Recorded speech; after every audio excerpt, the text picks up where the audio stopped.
सर्वमङ्गलमाङ्गल्ये शिवे सर्वार्थसाधिके शरण्ये त्र्यम्बके गौरी नारायणी नमोस्तुते।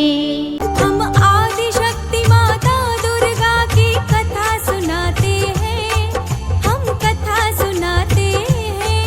जिनकी कृपा से दुख विपदा संकट मिट जाते हैं, सब खुशियाँ पाते हैं। सुनते ही जिनका नाम असुर और खल घबराते हैं, माँ से थर्राते हैं।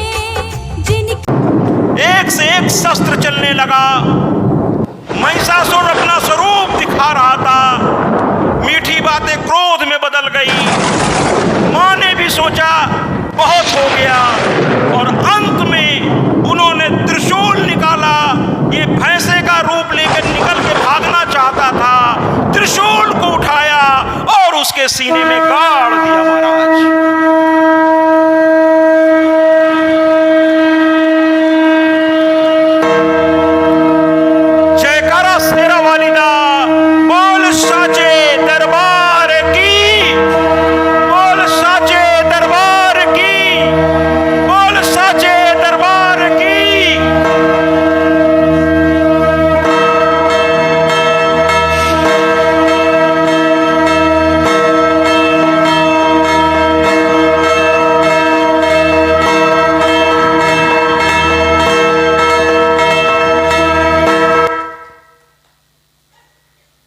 जयकारा शेरा वालिदा, बोल साचे दरबार। महिषासुर मारा गया। मां वहां से अंतर्ध्यान होकर जहां देवता हाथ जोड़े खड़े थे, मां प्रकट हो गई। देवताओं ने स्तुति की मां की। देवताओं ने तो संस्कृत में स्तुति की महाराज। नमो नमो सर्वेश्वरी, नमो नमो जगदम्ब। देवताओं ने संस्कृत, सबका सम्मान है। उस विधा का सही इस्तेमाल किया जाए तो वाकई वो प्रभावशाली है। मैं कहने में मुझे कोई दिक्कत नहीं है, लेकिन उस विधा को जानने वाले लोग कितने हैं महाराज? समस्या ये है। दिखावे वाले ज्यादा हैं, जानकारी वाले कितने हैं उसमें? अब उनको कहां तक आप ढूंढोगे कि कौन जानकार है, कौन दिखाओ? कहां आप इतना कैसे ढूंढोगे महाराज? हाँ, कोई आपका बहुत पुण्य प्रताप हो, कोई सही आदमी मिल जाए तो फिर तो आपकी निकल पड़ी महाराज। लेकिन उसको ढूंढना पड़ना बड़ा कठिन है, और उस पर कर्म भी तो आपका प्रभावी रहेगा। अगर कर्म आपको भोगाने पर लगा है, चूंकि आपने किया है कर्म, कर्म एक बीज है, और उसको अगर आप बोए हो तो वो तो आपको आएगा आपके पास समय रहने पर, जब वो कालखंड आएगा। तो ऐसे में सही आदमी उस समय आपको मिल भी नहीं सकेगा। इसीलिए मैं आपको एक सुझाव देता हूं कि न मेरे पास न किसी के पास। आप अगर बहुत परेशान हो तो कहां ढूंढेंगे उस समय तुरंत किसी ऐसे को? बाकी मिल जाए तो बहुत अच्छा महाराज, लेकिन अगर नहीं मिल रहा हो सही व्यक्ति तो बेहतर है मां के सामने एक ज्योत जला लीजिए। आपके घर में मंदिर, मूर्ति, फोटो जो भी हो, जिसकी नित्य पूजा होती हो, नित्य पूजा जरूरी है महाराज। नियम से धूप, दीप, नैवेद्य, आरती अगर होती हो सुबह शाम, और नहीं भी होती हो तो मां मेरी बड़ी करुणामयी है। कभी कभी आप नहीं भी करते हो, लेकिन आज चलो बैठ जाते हैं एक ज्योत जला के मां के सामने, और अपनी बात कह दीजिए मां से कि मां कोई और नहीं है मेरे पास। जैसे देवताओं ने भी तो कहा ही ना मां से, तभी तो मां आई और ये सब हो गया, इतना सब कुछ। तो हम भी कह दें, और जानते हैं इस बात को। हमारा तो मानना यह है कि जो मां का भक्त होता है वो दुख में क्या करते थे? वो कहते थे उसकी पत्नी कि मैं तुमको भेजती नहीं, मैं जानती हूं तुम स्वाभिमानी हो। ब्राह्मण में एक चीज तो होता है महाराज, वो है उसका स्वाभिमान। लेकिन स्वाभिमान और अहंकार में बड़ी बारीक अंतर होता है, बस यही मुश्किल है। तो सुदामा कहते थे मैं नहीं जाऊंगा उससे कहने कुछ। अरे ठीक है, आज घर में भोजन नहीं है। वो नाचने लगते थे, कहते थे भोजन नहीं है, वाह आज एकादशी हो गई, आहा भगवान ने एक मौका तो दिया निराजल रहने का। चलो आज एकादशी, औरों की तो एकादशी कम हो गिनती की, भाई पंचांग के अनुसार मेरी तो रोज एकादशी है, हर रोज दीपावली, हर रोज होली है। लेकिन उनकी दशा कैसी थी जब वो पहुंचे थे? बड़े कहने पर पत्नी रोते हुए कही कि हम भूखे रह सकते हैं लेकिन बच्चों को भूखा नहीं दे सकते, तुम्हें जाना पड़ेगा। क्योंकि कृष्ण ने उन्हें आदेश दिया था कि भेजो, वो अपने से तो आएगा नहीं, वो बड़ा अलग तरह का है, वो दुख सह लेगा, आएगा नहीं मेरे पास, भगवान से मांगने नहीं आएगा।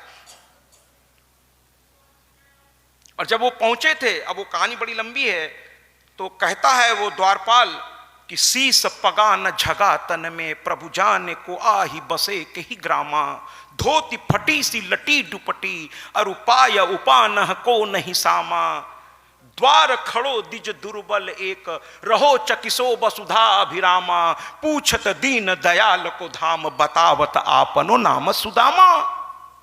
और भगवान सुनते ही दौड़े, सुनते ही दौड़े महाराज। ये जो दुसाला कहलाता है ये गिर पड़ा भगवान का, दौड़ पड़े भगवान। तो भगवान बड़े करुणामयी हैं, इसीलिए तो मैं कहना चाहता हूं कि जब बहुत कोई बुद्धि काम ना आवे, लेकिन पहले प्रयास करिएगा, हमेशा मेरी मैया पे बोझ मत डालिएगा। ऐसे ही पता नहीं कितनों को वो ढो रही है, तो छोटी छोटी बात में इनके सामने जाइएगा तो फिर नहीं होगा। जो हमेशा आशीर्वाद देते रहते हैं, मतलब कहना नहीं चाहिए, बड़े विनम्रता से कर रहा हूं, उनका आशीर्वाद लगता भी नहीं है। कुछ लोग प्रोफेशनली आशीर्वाद देते हैं, नहीं, लेकिन जो कभी कभी संत जो हैं, कभी कभी मुंह से उनके, वो आप प्रयास करके नहीं निकाल सकते, वो उनकी जब भावना जागृत होगी तो उनके मुंह से स्वतः निकल पड़ेगा और वो फलीभूत हो जाएगा। चाहे वो श्राप हो चाहे आशीर्वाद हो, वो जल्दी देते नहीं, लेकिन अगर परिस्थिति बस निकल पड़ा तो फलीभूत हो जाएगा। समझ रहे हैं? इसीलिए चूंकि युद्ध खत्म हुआ है, फिर शुंभ निशुंभ आने वाले हैं, तो क्यों ना थोड़ा सा झूम लिया जाए और कहा जाए अपनी मां से, माई सबसे बड़ी है तू। तेरा जलवा चारों ओर दिखाई देता है, तेरा नाम जो दिल से ले ले सहाई देता है। तेरा जलवा चारों ओर दिखाई देता है, तेरा नाम जो दिल से ले ले सहाई देता है। तू ही भरती सभी के माँ भंडारे, हमरे जीवन में कर दो माँ उजियारे। तेरे दरबार क्या सारी दुनिया में माँ, फैली है तेरी खुशबू। ओ माई सबसे बड़ी है तू, ओ माई सबसे बड़ी है तू, ओ माई सबसे बड़ी है तू, ओ माई सबसे बड़ी है तू। बड़ी है तू, बड़ी है तू, बड़ी है तू, बड़ी है तू, बड़ी है तू, बड़ी है तू, बड़ी है तू, बड़ी है तू, बड़ी है तू। ओ माई सबसे बड़ी है तू, ओ माई सबसे बड़ी है तू, ओ माई सबसे बड़ी है तू, ओ माई सबसे बड़ी है तू।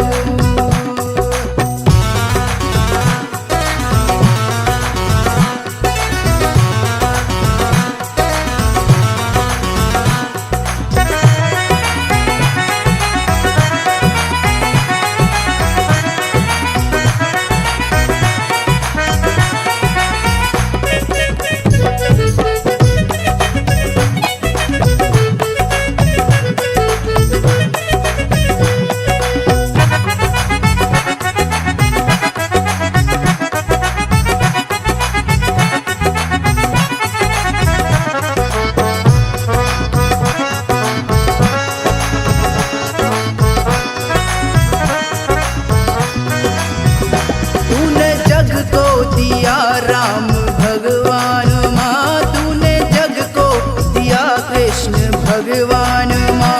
सारी दुनिया में देखो अलग है मकान, सारी दुनिया में तेरी अलग शान माँ। पत्थरों को भी जीवन अता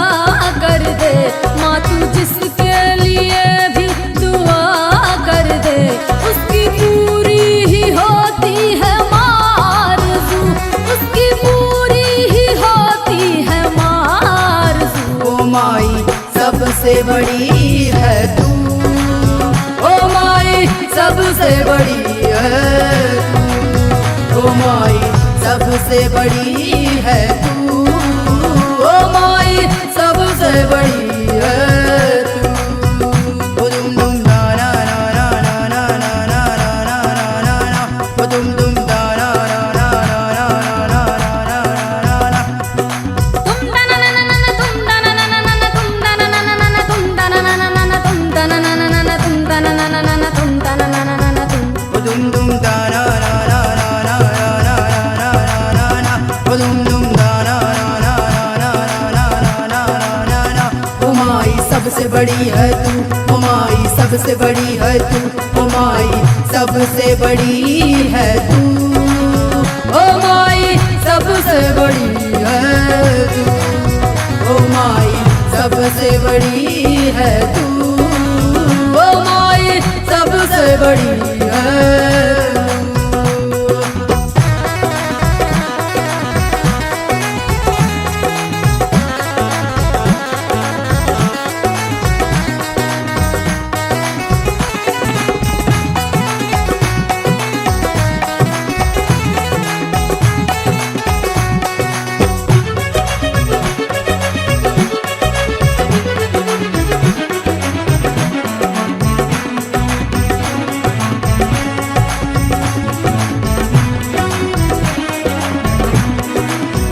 हमारे ऐसा करिश्मा न देखा सुना, जाल ऐसा किसी ने नहीं रे बुना, जो निकाले भंवर के मकड़ जाल से, ईश्वर ने ये ऐसा नगीना चुना।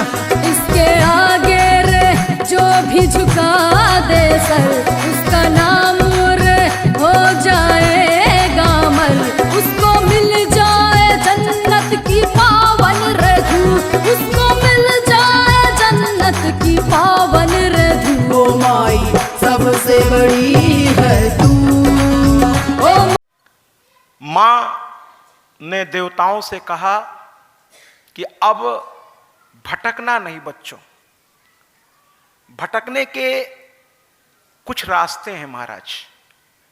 काम, क्रोध, लोभ, मोह, मद, मात्सर्य, ये जीवन की कमजोरियां हैं।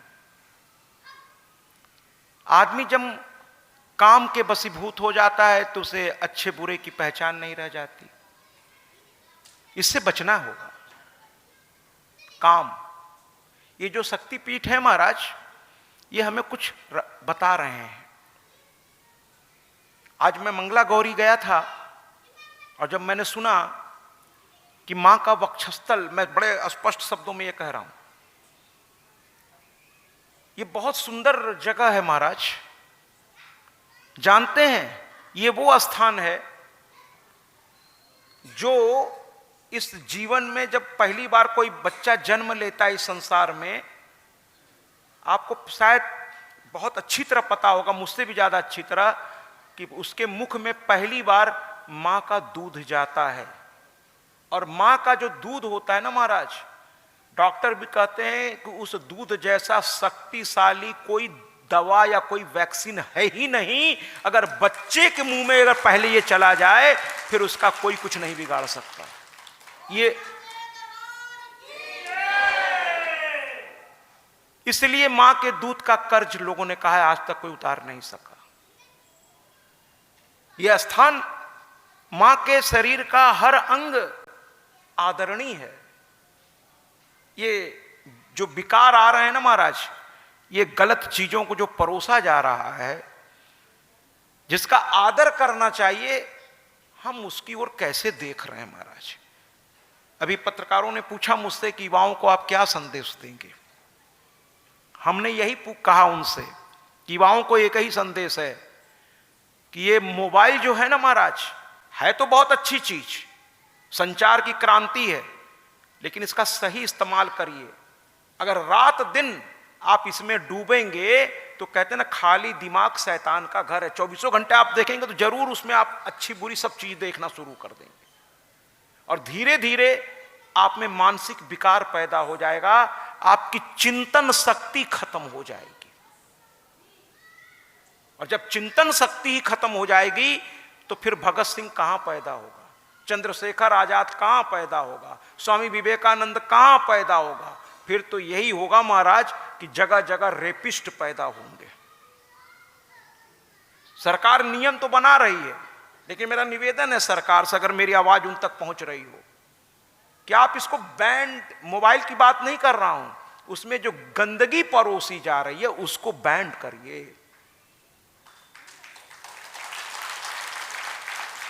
है ना, डाटा का ज्यादा उपयोग हो, बड़े बड़े लोगों की तिजोरियां भरे, ठीक है, अच्छी बात है, पैसा कमाना बुरी बात नहीं है, लेकिन ऐसे अंग्रेजों ने यही किया था, अफीमची बना दिया युवाओं को और 200 साल रगड़ के हमको गुलाम बना के रखा। अनजाने में कुछ ऐसा ही हो रहा है। हमारे युवा, हम तो देख रहे हैं दुकानों पर बैठे लड़के, जो नए लड़के हैं, ग्राहक सामने खड़ा वो मोबाइल देख रहा है। मतलब काम में भी आपने मोबाइल, हम तो कहते हैं हर ऑफिस में एक नियम बना दीजिए महाराज, दुकान पे भी पिता कह दे कि जब तक दुकान पे बैठे हो, हैं गद्दी पे बैठे हो, है ना, वो हमारी पूजा है, उससे मेरा परिवार चलता है, वहां मोबाइल केवल जरूरी फोन करने के लिए उठाओ। ये जो इंटरनेट है ये सब कोई जरूरी काम हो तो इस्तेमाल करो, बाकी समय संडे है उसके लिए छुट्टी, आराम से घर पे बैठ के देखना। एक नियमावली बननी चाहिए महाराज कि कितना देखना है, कब देखना है, वरना विनाश धीरे धीरे हमारे तरफ आ रहा है। इसको हम लोग समझ नहीं पा रहे हैं, तो इस बात को समझना होगा। कुल मिलाकर के मां ने कहा कि कमजोरियों से बचो, कमजोरियों से बचो, और कह के मां अंतर ध्यान हो गई। और जाते जाते मां ने एक आशीर्वाद दिया कि कभी कोई संकट आवे तो मुझे बुलाना, मैं तो तुम्हारी मां हूं, हमेशा तैयार हूं, आ जाना मेरे पास। कह के वो चली गई। देवताओं ने पृथ्वी का राजा शत्रुघ्न जी को बना दिया, राम के छोटे भाई शत्रुघ्न, और उनको बना करके वो लोग भी चले गए अपने अपने धाम, आराम से सब रहने लगे। लेकिन कहते हैं ना, जिंदगी में जब बहुत आराम आ जाए तो थोड़ा डर जाइएगा। बहुत आराम आ जाए तो समझ लीजिए कोई संकट आस ही पास है। और जब बहुत दुख आ जाए, बहुत दुख, जब आपको लगे कि अब सहा नहीं जा रहा है, तो प्रसन्न होइएगा। महाराज मैंने कहा ना, मैं थोड़ा उल्टी खोपड़ी का आदमी, है ना, मेरी कथा थोड़ी दूसरे तरह की है, शिक्षक हूं। दुख में प्रसन्न हो जाइए। आप कहेंगे जी पागल आदमी है, और सुख में घबराइए। मैं तो ये कह रहा हूं। अब आप कहिए काहे घबराएं सुख में? घबराइए इसलिए कि सुख में आपका पुण्य उपयोग, जैसे बैंक में आपने 1 करोड़ रुपया डाल दिया और खूब जम के ऐशो आराम करते गए, कमाया नया नहीं, उसी को निकाल निकाल के बैंक से कर लीजिए महाराज, 10 साल 20 साल खूब ऐश कर लीजिए, क्योंकि 1 करोड़ रुपया कम तो होता नहीं। लेकिन जब बैंक बैलेंस 0 हो जाएगा फिर क्या करोगे? क्योंकि नया तो कमाया नहीं, पुराना खर्च कर रहे हो। तो सुख में आपका पुण्य खर्च होता है। और आजकल कौन कितना पुण्य कमा रहा है, जरा पूछ लीजिए अपने आप से।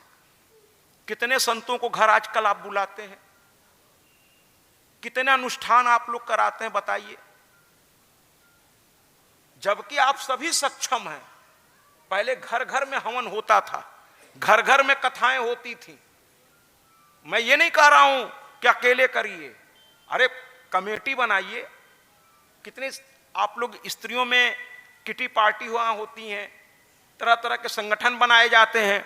उन संगठनों में क्या इतनी भी ताकत नहीं है कि एक कथावाचक को बुला करके कहें देवी भागवत या जो भी आपको पसंद हो? क्या आप लोग अरे आप बहुत सक्षम हैं।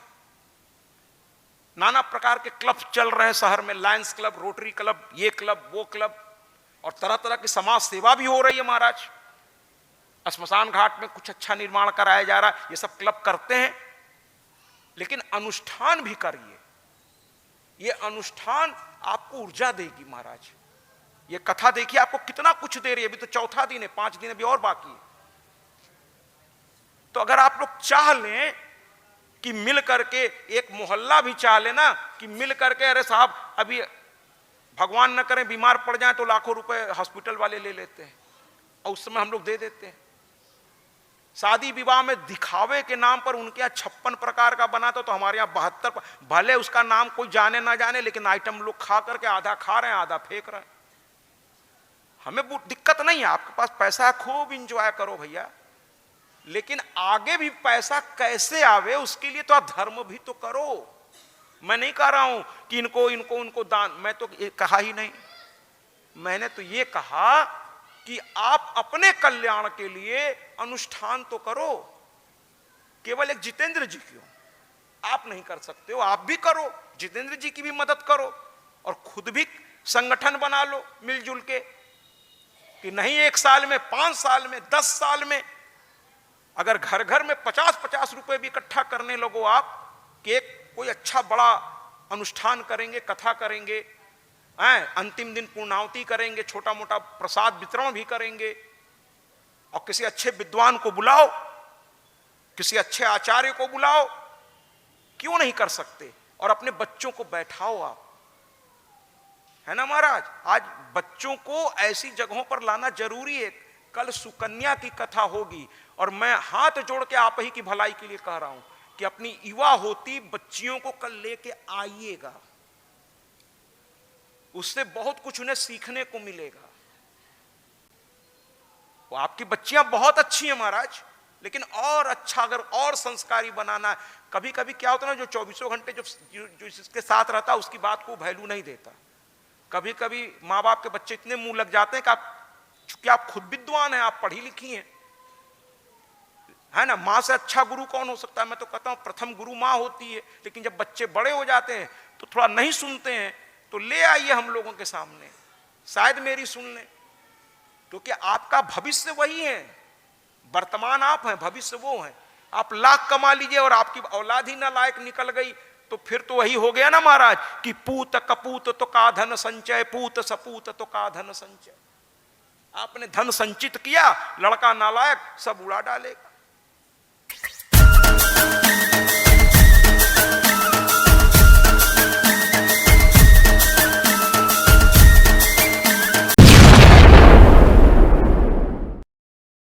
सत्याजी महाराज देवी भागवत कथा व्यास। सत्याजी महाराज से समस्त सोशल मीडिया प्लेटफॉर्म पर जुड़े। अब गूगल पर भी उपलब्ध सत्याजी महाराज।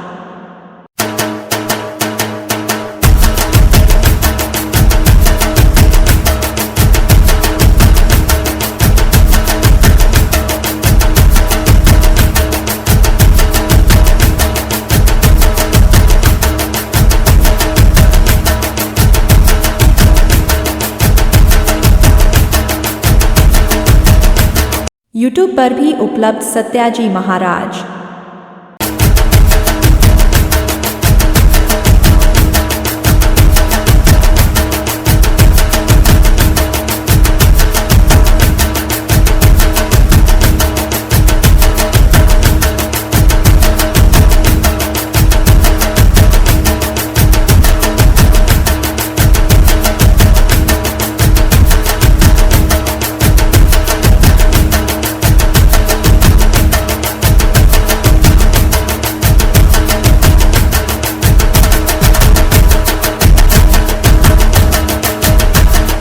इंस्टाग्राम पर भी उपलब्ध सत्याजी महाराज।